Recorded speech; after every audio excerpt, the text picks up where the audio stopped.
So again, a very, very fascinating question. The Torah gives us the story of creation at the beginning of Genesis.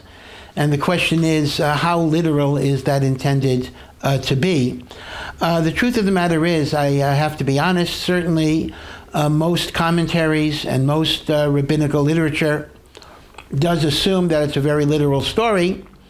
However, there are views within our sages, which are authoritative views, that underscore the fact that the story of creation, certainly until you come to the flood, until you come to Abraham, which is later, contains so many deep secrets that cannot be fully understood, that to some degree it is possible that the Torah might be speaking in metaphorical or allegorical terms. So for example, in terms of how long are the 6 days, there may be some discussion about that. Again, many commentaries do say the 6 days were 24 hours, but some say that perhaps there may be a broader interpretation.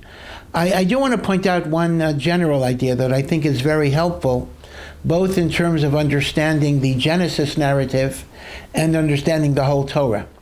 You will often find that people will pose a certain question.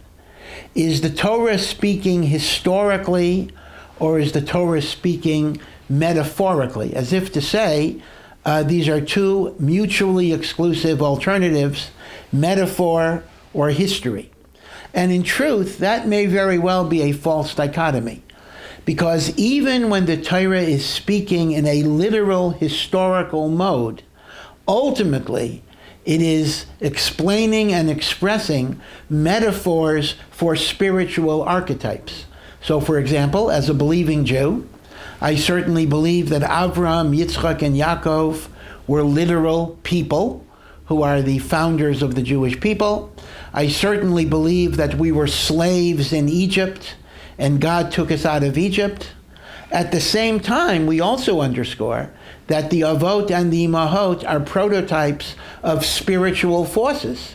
Avraham represents the divine midah of chesed, loving kindness, and Yitzchok represents gevura, inner strength, and Yaakov is tiferet, beauty.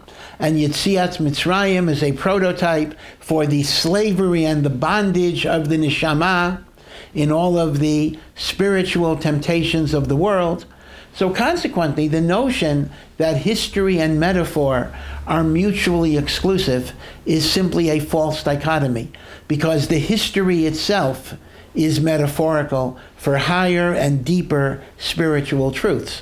So if the question becomes, is the story of Bereshit, is the story of Adam and Eve, is the story of the tree of knowledge, and the story of the snake, are they metaphors for deeper realities regarding temptation?